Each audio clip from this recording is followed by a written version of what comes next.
Good morning everyone, welcome back to my channel. সবাইকে অনেক ভালোবাসা ও স্বাগত জানিয়ে আজকে একটা নতুন ব্লগ স্টার্ট করছি। আজকে হচ্ছে থার্সডে, মানে অক্ষয় তৃতীয়ার আগের দিন।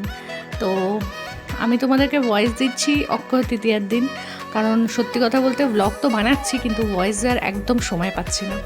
তো আজকে সকালবেলা ঘুম থেকে ওঠার পর জাস্ট ঠাকুর প্রণাম টনাম করার পর আমি কীভাবে সমস্ত কিছু সামলে তারপর অফিস যাই, তো সেইটাই তোমাদের সাথে শেয়ার করছি। না, এটা মানে এই ব্লগটা শুধুমাত্র অফিস যাওয়া অবধি এন্ড করছি না, এন্টায়ার ডেই করবো। বাট আমি বলে দিচ্ছি তোমাদেরকে যে অফিস যাওয়ার আগে আমাদের কতটা যুদ্ধ থাকে।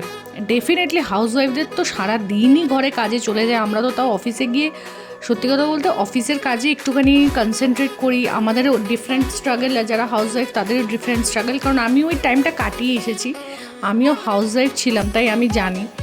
কিন্তু যারা ওয়ার্কিং ওমেন তাদের সিচুয়েশানটাও আরও ডিফারেন্ট, মানে এখানেও কাজ করো, আবার অতটা জার্নি করে যাও, আবার অফিসে গিয়ে কাজ করো।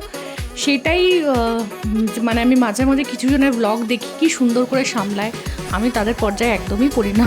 সত্যি কথা বলতে আমি অত ট্যালেন্টেড মানুষ নই, আমি মাঝের মধ্যে সব আমার খিচুড়ি হয়ে যায়। আমি মানে যতই ভাবি আমি অর্গানাইজড ওয়েতেই সমস্ত কিছু মেনটেন করব, বাট সেগুলো আর হয়ে ওঠে না গো, সত্যি কথা বলছি।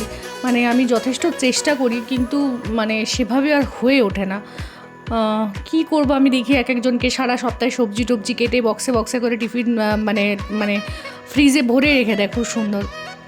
আমার সানডেতে না ঘুম থেকে উঠতেই সে 10:30 11টা বেজে যায়, তারপর আমার এনার্জিটা একদমই কোলায় না।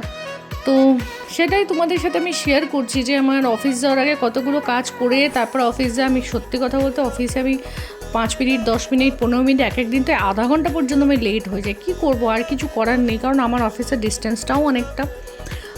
তো সেই জন্য আমার টাইমটাও লেগে যায়, একদম আমার উল্টো দিকে পড়ে যায় অফিসটা। তো সেই জন্য এখন তো এখানে কাজ করছি ডেফিনেটলি, কিন্তু চেষ্টা করছি একটু মানে অফ সাইডে না গিয়ে একটু অন্যদিকে মানে সল্টলেকের সাইডে যাওয়ার।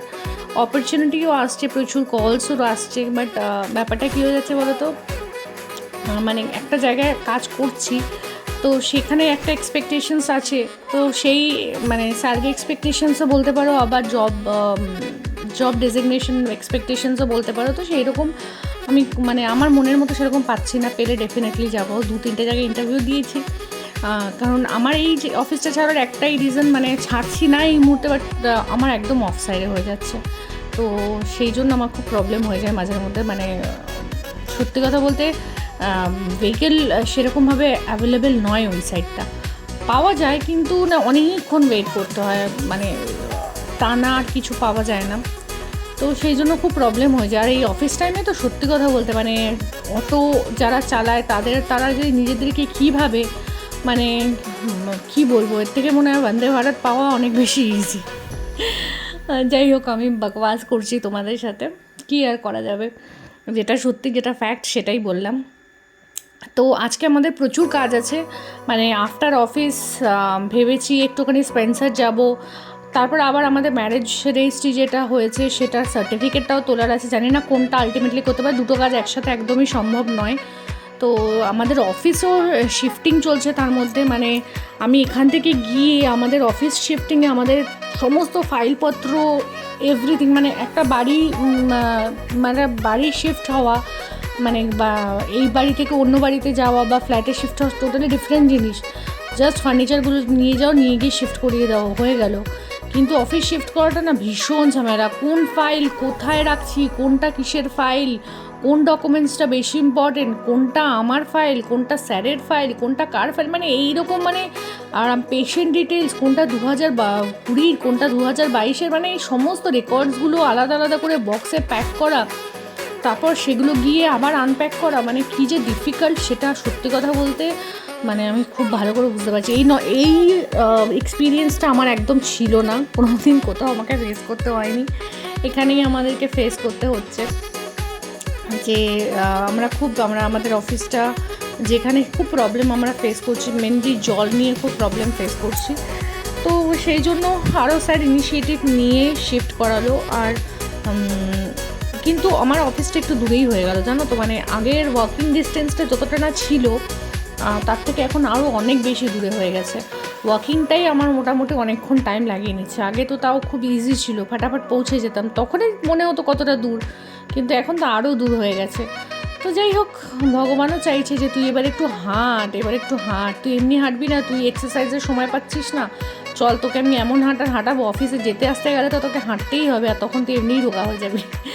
তো জোকস অ্যাপার্ট, আমি জানি না আমি রোগা হবো কি না, বাট আমার মানে চেষ্টা জারি। আর এই যে আমি ভাতটা নিলাম, তোমরা আবার এটা ভেবো না যে না দেখো কোয়েল আবার এক্সারসাইজের কথা বলছে, ডায়েটিংয়ের কথা বলছে, আবার ভাত খাচ্ছে। এটা আমার ব্রাউন রাইস, আমি একটা ব্রাউন রাইস নিয়েছি, যেটা খাই খুবই বাজে খেতে, মানে এই গরম গরম খাওয়াটা তাও যায়, কিন্তু যদি তুমি এটা ঠান্ডা হয়ে গেলে খাও তখন মনে হবে যেন চিড়ে সেদ্ধ দিয়ে তুমি ভাত খাচ্ছ, মানে সরি চিকেন খাচ্ছ, ফিশ খাচ্ছ, তখন যে ওটা খেতে কী বিচ্ছিরি লাগে, একটু ঘেঁষো ঘেঁষো ব্যাপার, একটা খসখসের মতো ব্যাপার। ভাত যতটা স্মুথলি হয় খেয়ে মনে হয় বাহ মনটা জুড়িয়ে গেল, এটা খেয়ে একদমই মনে হয় না মনটা জুড়িয়ে গেল। এটা একদমই অন্য টাইপের জিনিস, মানে খুবই বাজে খেতে। প্রথম দিন খেয়ে তো আমার এত গা গোলাচ্ছিলো, বলেছিলাম খাবোই না।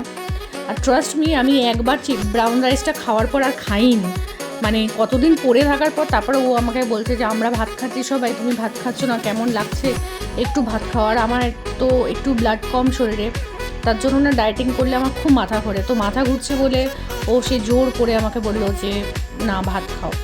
আর এই যে আমাদের অফিস শিফটিংয়ের কাজ চলছে, শুধু দেখো, মানে এটা হচ্ছে স্যারের কেবিনটা, সমস্ত জিনিস এদিক থেকে ওদিক কিছুই এখন অবধি হয়নি, আমি জাস্ট তোমাদেরকে এইরকমভাবে দেখালাম।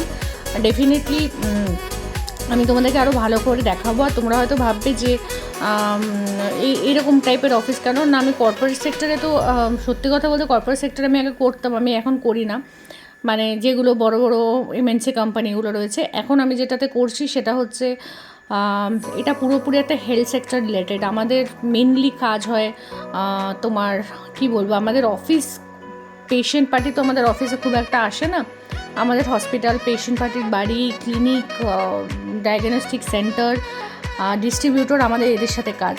তাই জন্য আমার অফিসটা হয়তো তোমাদের একটু অদ্ভুত লাগতে পারে, বাট হ্যাঁ আমার ওই রকম বড়ো এমএনসি কোম্পানি তো নয় যে খুব সুন্দর ওয়েল মেনটেন্ড অফিস হবে, ওই রকম অফিস নয়। বাট আমি খুব খুশি আমার অফিসটা নিয়ে, কারণ সত্যি কথা বলতে যে হ্যাঁ আমি আমার জব ডেজিগনেশনটা নিয়ে যথেষ্ট বেশি আমি হ্যাপি। আর বলতে পারো এইরকম কাজ আমি আগে করিনি, এখান থেকে অনেক কিছু শিখেছি। সত্যি কথা বলতে কারোর আন্ডারে এতদিন জব করতাম, আর এখন বলতে পারো যে আমি কাজটা থেকে প্র্যাকটিক্যালি অনেক নলেজ পেয়েছি। ইন ফিউচার হয়তো আমার আন্ডারে অনেক কেউ কাজ করবে, তো নিজে একটু ইন্ডিপেন্ডেন্টলি কাজ করাটা না খুব ভালো ফিল হয় মাঝে মধ্যে, আমার তো খুব ভালো ফিল হয়। আর যাই হোক, এখানে সন্ধ্যেবেলা এত বৃষ্টি পড়ছিল, বৃষ্টিতে পুরো চপচপে হয়ে দুজনে ভিজে গেছি, তো সেই জন্য আমি ওর জন্য মন্দিরে ওয়েট করছিলাম। তো সেই জন্য ওকে বললাম একটু খিদে পেয়েছে, কি খাবো, তো মোমো খেলাম দুজন মিলে। আর এখানে মোমোটা অসাম ছিল, গন্ধরাজ মোমো খেয়েছি, সেটা আর ভিডিও করা হয়নি। আর রাত্রে মা বানিয়েছিল আলুর পরোটা, আমি বলছি আটার পরোটা বানালে তবেই খাবো, তো মা ওই আটার পরোটা বানিয়েছে আর একটুখানি ওই ছানার কোপ্তা মতো বানিয়েছে, তো সেটা খেয়ে ডিনারটা কমপ্লিট করলাম। অ্যাকচুয়ালি ইচ্ছা করছিল না খেতে, বাট মা অনেক করে বললো, আশা করে বানিয়েছে, আমি বললাম ঠিক আছে। তো সন্ধ্যেবেলায় খেতে বলছিল, না সন্ধ্যেবেলা খাবো না, আমি ওটা রাতে ডিনার করবো। আর এই যে ঘুমাতে চলে এলাম, এত বাইরে এত সুন্দর ওয়েদার, তবুও ওপরে এরা এসি চালিয়েছে, আর এত গরম, বারবার এসি অফ করছে আর অন করছে, ওই জন্য আমি কম্বলটা গায়ে দিয়ে নিয়েছি, যেন আমার ঠান্ডা লাগছে।